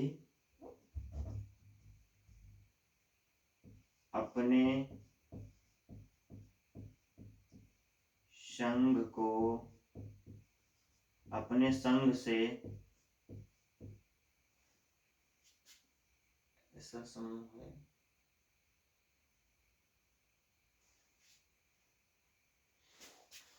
सॉरी थोड़ी भाषा गड़बड़ हुई है। ऐसा समूह है जिसके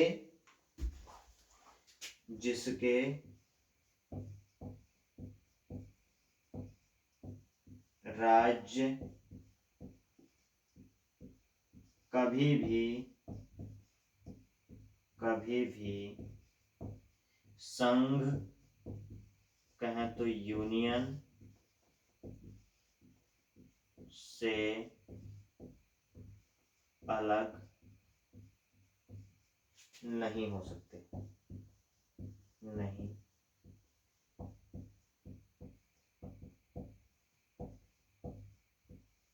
बात समझ रहे हैं क्या? अच्छा, भारत में ऐसा है क्या? भारत में ऐसा है कि कोई भी राज्य भारत का अलग हो सकता है? आप कहेंगे नहीं, लेकिन आप एक बात का हमें जवाब दे सकते हैं कि भारत कॉन्फेडरेशन कब था?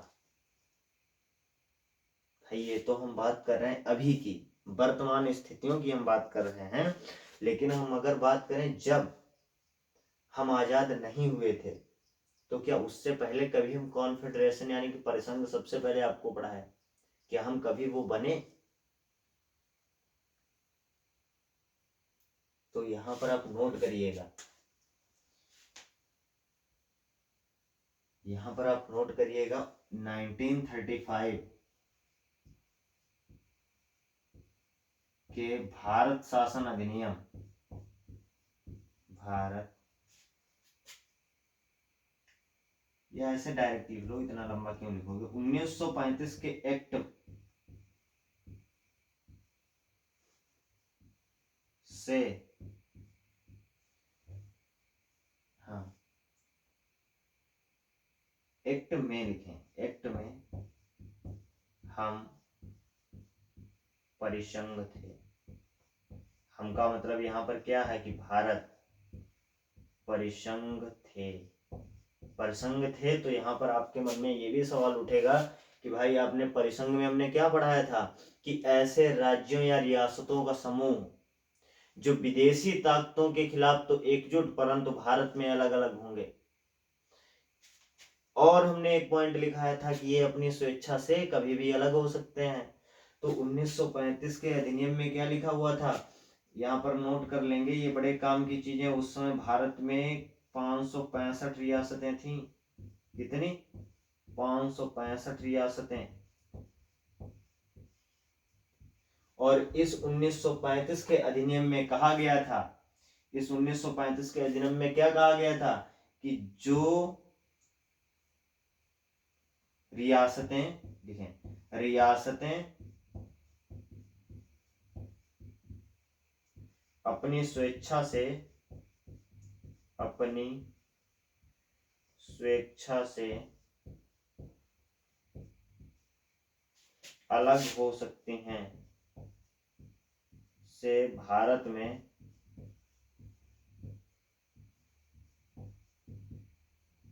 शामिल हो सकती हैं,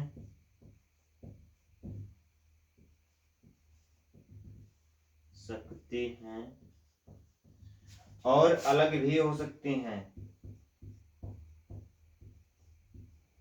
और स्वेच्छा से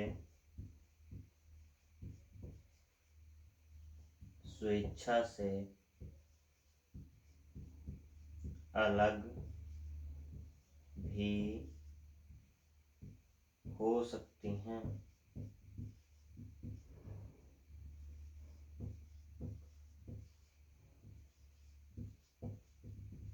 ठीक, 1935 के एक्ट में यह कहा गया,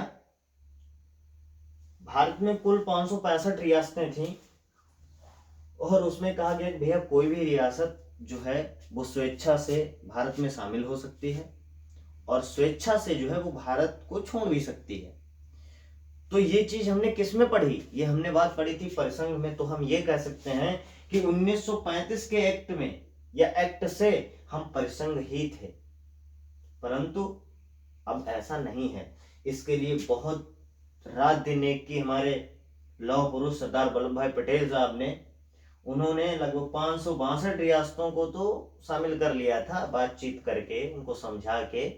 लेकिन 3 रियासतें हमने आपको बताया था, हैदराबाद, जूनागढ़ और जम्मू कश्मीर, जो कि बिल्कुल तैयार नहीं थी। कहती नहीं भैया हमको तो न उधर जाना है न इधर आना है, मतलब न पाकिस्तान जाना है न भारत हिंदुस्तान आना है, हम अपने स्वतंत्र ही ठीक हैं, हम अलग देश हैं। लेकिन धीरे धीरे तीनों को मिलाया गया। ठीक है, तो हम यूनियन ही हैं, क्योंकि न तो हमारा कोई भी स्टेट हमसे स्वेच्छा से अलग हो सकता है न कुछ। ठीक है, अच्छा थोड़ा सा और पढ़ लेते हैं और संविधान के बारे में, और फिर यहाँ पर ब्रेक देंगे और अगले क्लास में हम आपको बताएंगे भारतीय संविधान के अंक, ये बताएंगे अगली क्लास में। और बस एक बात आप नोट कर लीजिएगा कि संविधान जो है ये जरूर नोट करिएगा। संविधान, ये हमने कंक्लूजन निकाला है, संविधान सरकार का स्वरूप बताता है, सरकार का स्वरूप बताता है। ठीक है, संविधान जो होता है वो सरकार का स्वरूप बताता है।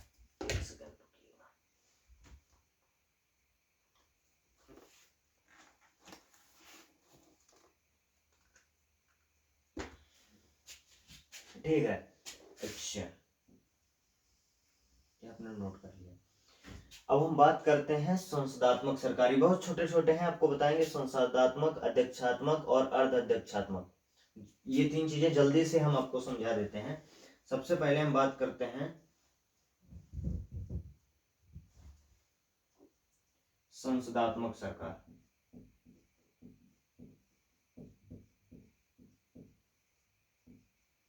संसदात्मक सरकार, बात करें तो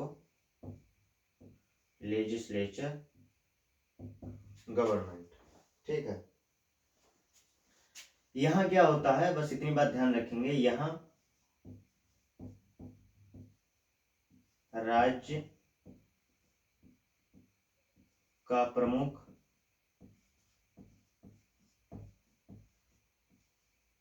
अलग व्यक्ति होता है, अलग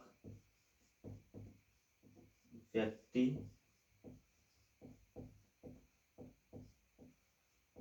अलग व्यक्ति होता है। वह शासन का प्रमुख, वह शासन का प्रमुख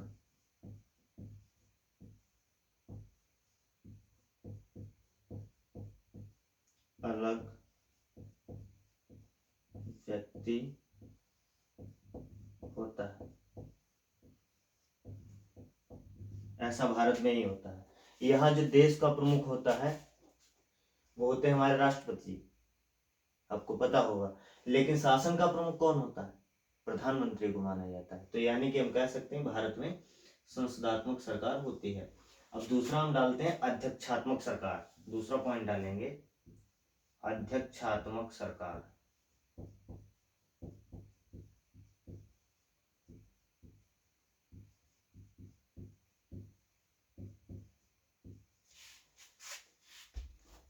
अध्यक्षात्मक सरकार,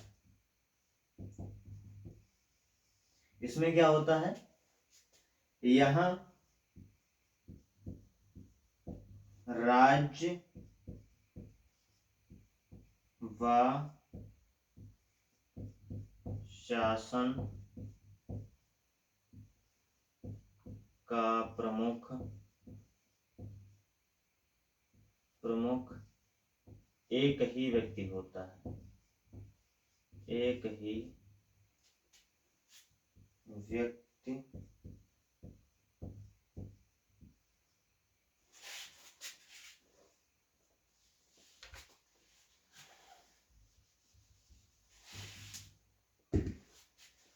एक ही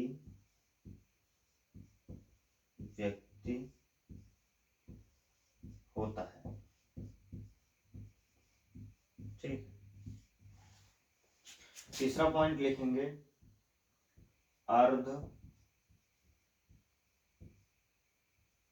अध्यक्षात्मक सरकार।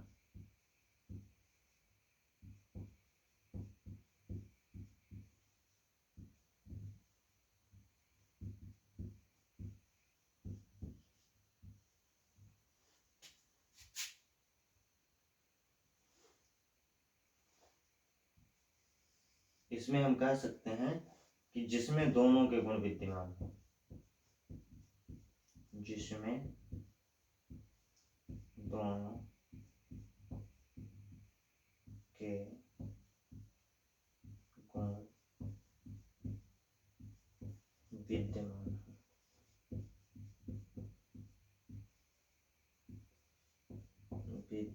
है। ठीक है, दोनों के गुण विद्यमान हो, मतलब संसदात्मक सरकार के भी और अध्यक्षात्मक सरकार के। तो आपको हमने क्या बताया कि भारत में जो है आप नोट कर लेंगे कि भारत में संसदात्मक सरकार जो है वो होती है। ठीक है, अब हम लोग बात करेंगे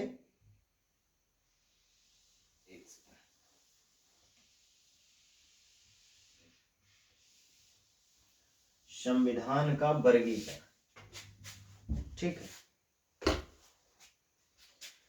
हम लोग बात करेंगे संविधान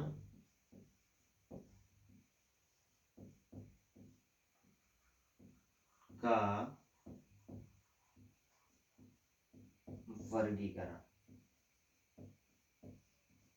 अच्छा, तो कहेंगे भैया कैसे, चलो बताते हैं। सबसे पहले हम डालेंगे संकलन के आधार पर, संकलन के आधार पर, संकलन के आधार पर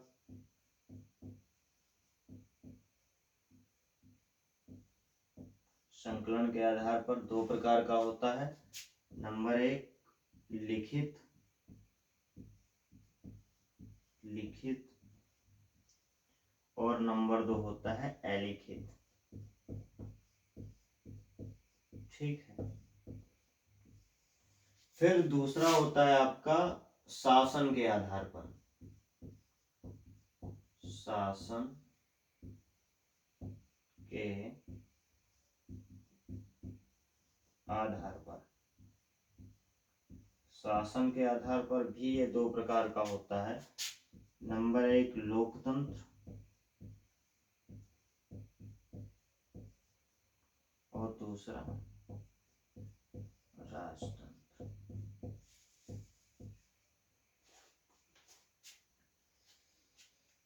और तीसरा होता है संशोधन के आधार पर, संशोधन के आधार पर।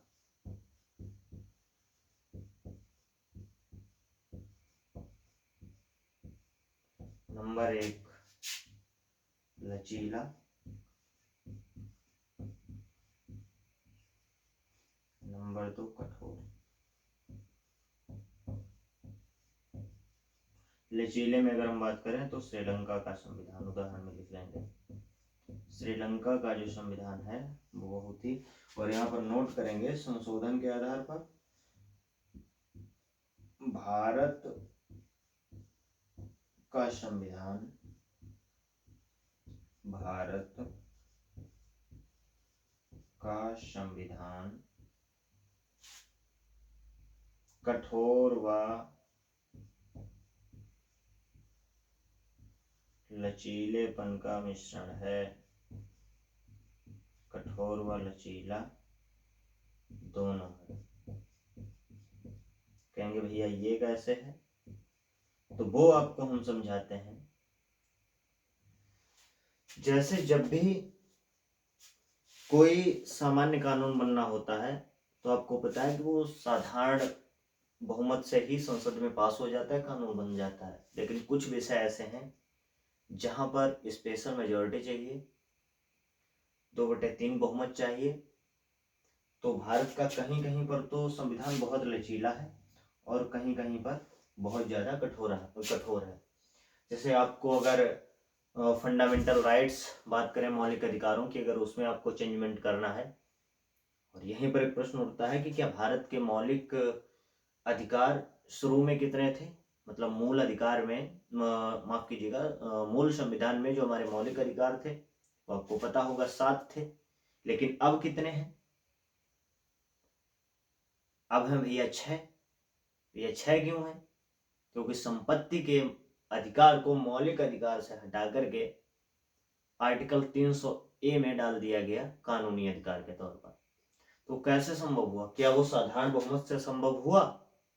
अब कहेंगे नहीं, वो स्पेशल मेजॉरिटी से 2/3 बहुमत से राज्यसभा व लोकसभा में पास होने के बाद ही वो संभव हो पाया।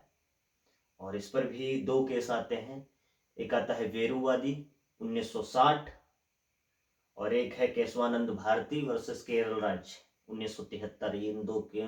इन दोनों केसों के बारे में आगे हम चर्चा करेंगे कि आखिर इसमें हुआ क्या था। दरअसल बात करेंगे वेरुवादी की, तो वेरुवादी एक भारत का क्षेत्र था जो कि आर्टिकल 368 के तहत उसमें संशोधन करके वो भाग पाकिस्तान को दे दिया गया। ठीक है, हालांकि उसकी भी कुछ वजहें थी, उस पर विस्तृत आपको चर्चा करेंगे इस पर। और एक केस था केशवानंद भारती वर्सेस केरल राज्य। एक मठाधीश थे और इनका मठ केरल राज्य शायद कंस्ट्रक्शन का जो राज्य का काम चल रहा था, शायद नेशनल हाईवे निकल रहा था, तो इनका मठ का कुछ हिस्सा जा रहा था, तो इसके लिए सुप्रीम कोर्ट गए। तो वहाँ कहा गया कि नहीं भैया, ये इसमें यही संभव है कि चूंकि उस समय संविधान में अधिकार था संपत्ति का, मौलिक अधिकार। अब चूंकि मौलिक अधिकार है, अगर कोई सरकार अगर किसी व्यक्ति की संपत्ति को अधिग्रहण कर रही है, ले रही है, तो सीधी सी बात है उसके मौलिक अधिकारों का हनन हुआ। तो सुप्रीम कोर्ट ने यही कहा था कि अगर आप चाहें तो आर्टिकल 368 के तहत आप संविधान में संशोधन करिए। और यहाँ पर यह भी है कि पहली बार बेरूवादी मामले में संविधान ने माफ कीजिएगा, सुप्रीम कोर्ट ने प्रस्तावना को संविधान का हिस्सा नहीं माना। ठीक है, और यहाँ पर मान लिया। तो इन सब विषयों पर आपसे हम बात करेंगे। ठीक है, नहीं माफ कीजिएगा, बेरूवादी में प्रस्तावना को संविधान का हिस्सा माना, लेकिन यहाँ पर मानने से इनकार कर दिया। ठीक है, खैर आगे बढ़ते हैं। तो भारत का संविधान जो है वो कठोर व लचीला दोनों है। चलिए अब और आगे बढ़ते हैं थोड़ा सा, और बस थोड़ा सा आपको और पढ़ना है। ठीक है,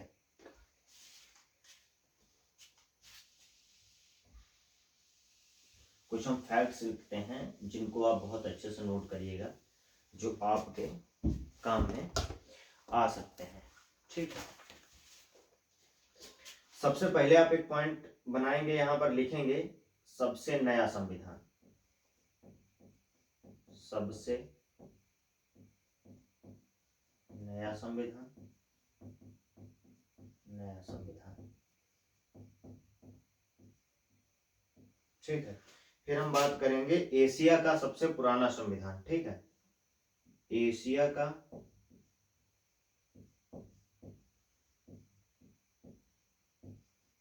सबसे पुराना संविधान।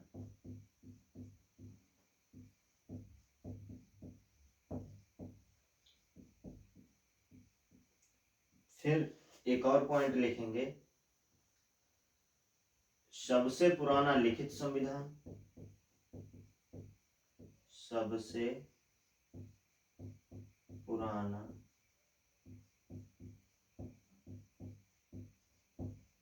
लिखित संविधान। एक ये क्वेश्चन आपका बनेगा। और फिर आप लिखेंगे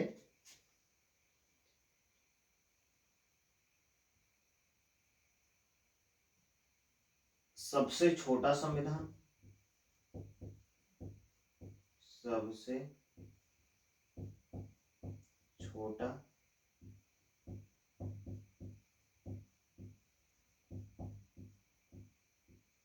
सबसे छोटा संविधान शब्दों के आधार पर। शब्दों के आधार पर कि सबसे कम शब्द किसके संविधान में लिखे गए हैं। और फिर बात आती है सबसे छोटा संविधान। सबसे छोटा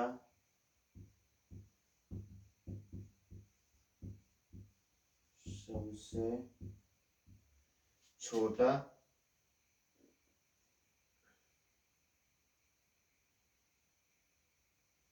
संविधान अनुच्छेद के आधार पर। अनुच्छेद के आधार पर। इतना हो गया ना। हाँ, सबसे बड़ा संविधान, सबसे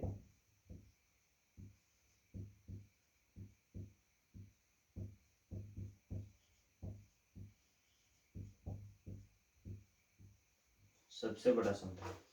देखिए, सबसे नया जो संविधान है वो किसका है, सबसे पुराना संविधान जो है वो किसका है, और सबसे एशिया का सबसे पुराना संविधान वो किसका है, सबसे पुराना संविधान विश्व में लिखित संविधान वो किसका है, सबसे छोटा संविधान शब्दों के आधार पर किसका है, और सबसे छोटा संविधान अनुच्छेद के आधार पर किसका है, और सबसे बड़ा संविधान ये किसका है।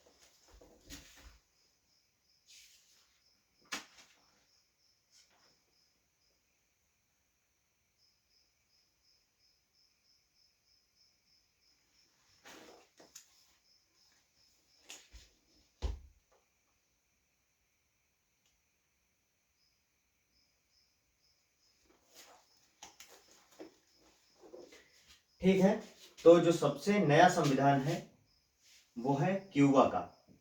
किसका, क्यूबा एक देश है, इसका सबसे नया संविधान है।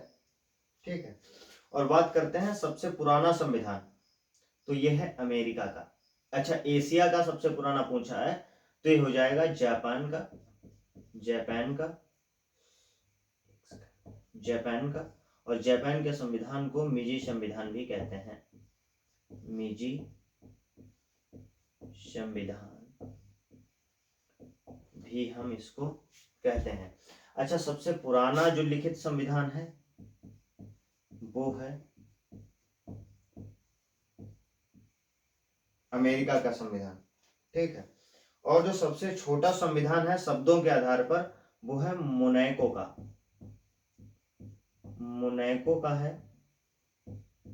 और इसके संविधान में कुल 3814 शब्द हैं, 3814 शब्द हैं।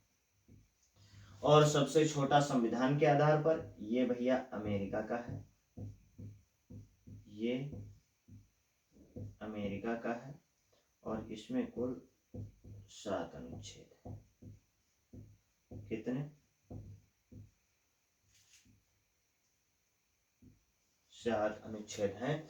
और सबसे बड़ा संविधान अगर हम बात करें तो भैया वो भारत का है, भारत का शब्दों व अनुच्छेद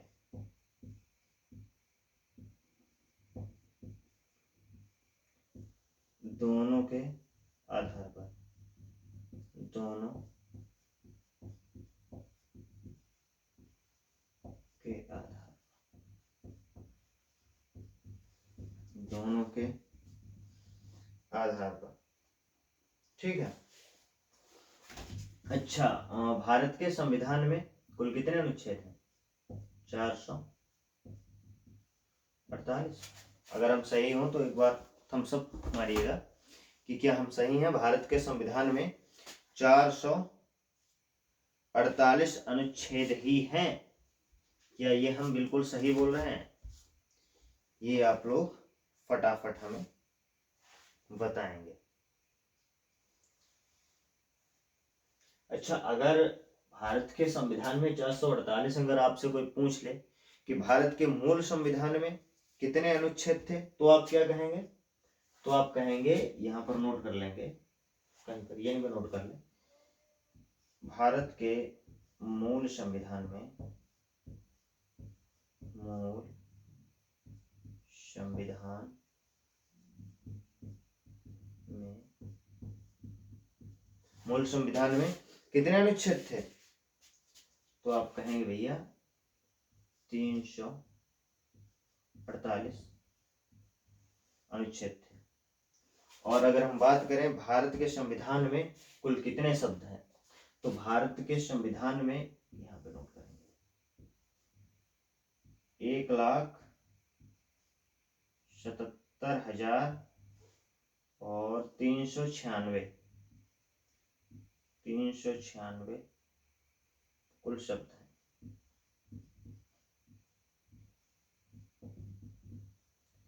एक सेकंड में मोबाइल पे चेक कर लेता हूँ क्या ये सही है डाटा।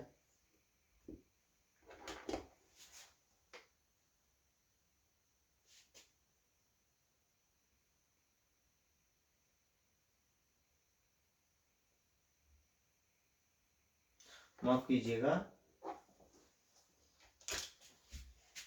1,17,369 है। मुझे डाउट था कुछ। 1,17,369, ये इतने कुल शब्द हैं भारत के संविधान में। तो यहाँ तक आज हमने अपनी बात पूरी खत्म कर ली है। एक सेकंड का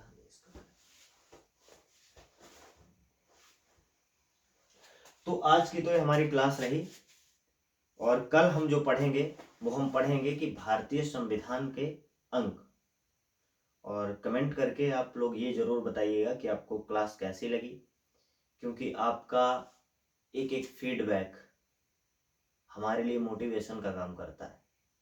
और अगर आपको ये वीडियो पसंद आई, शुरू में मैंने आपसे बिल्कुल भी कुछ भी नहीं कहा कि आप इसको लाइक करिए शेयर करिए, लेकिन मैं इतना कहता हूँ कि अगर आपको लगा कि हाँ मैं आपको समझाने में सफल रहा और आपके किसी अन्य भाई को भी मैं समझा सकता हूँ, उसके काम आ सकता हूँ, तो आप प्लीज इस वीडियो को शेयर करें उसके पास। और अगर आप सभी लोगों का बहुत ठीक ठाक समर्थन रहा तो बहुत जल्द जिन सुविधाओं के पीछे आप लोग भागते हैं, जैसे डिजिटल बोर्ड हो गया और बोर्ड पीडीएफ हो गई, इन सब सुविधाओं के पीछे आप जो भागते हैं वो सुविधाएं भी बहुत जल्दी आपके लिए उपलब्ध होंगी। लेकिन वो संभव तभी है जब आप लोगों का समर्थन हमें मिले। और एक बार और, ये तो मानसिकता है इस वर्तमान पीढ़ी की, इस जनरेशन की। क्या इससे पहले हम जिस व्हाइट बोर्ड पर पढ़ रहे हैं, जो हमारे माता पिता या उससे और थोड़ा पीछे जाएं तो उन लोगों के पास ये व्हाइट बोर्ड भी नहीं था। अगर बहुत पहले जाएंगे तो फिर वो तो मौखिक ही चलता था। खैर उसकी तो बात ही छोड़िए, एक पीढ़ी पीछे अपने पिताजी की भी अगर पढ़ाई पर आप जाएंगे तो वहां ये व्हाइट बोर्ड भी नहीं था।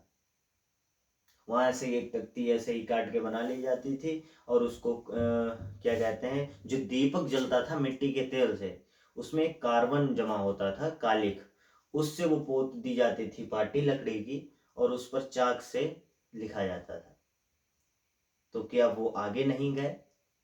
बहुत हमारे ऐसे साथी होंगे जिनके पिता आर्मी में होंगे, पुलिस में होंगे, अन्य पोस्ट पर भी होंगे।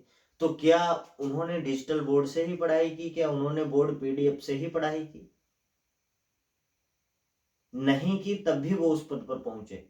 तो इससे कंक्लूजन ये निकलता है कि ये पढ़ाई है ना, ये झोपड़ी में भी जन्म ले सकती है और किसी भी परिस्थिति में इसको करना संभव है। तो मैं बस इतना ही कहना चाहूंगा, अगर आपको लगा है कि मैंने आपके लिए बेहतर तरीके से आपको मैंने समझा पाया या प्रयास किया, तो फिर आप चैनल को सब्सक्राइब करें, वीडियो को शेयर करें और एक छोटा सा कमेंट, आपकी क्या राय है वो करना बिल्कुल मत भूलिए। मिलते हैं अगले वीडियो में, तब तक के लिए जय हिंद, जय मां सरस्वती।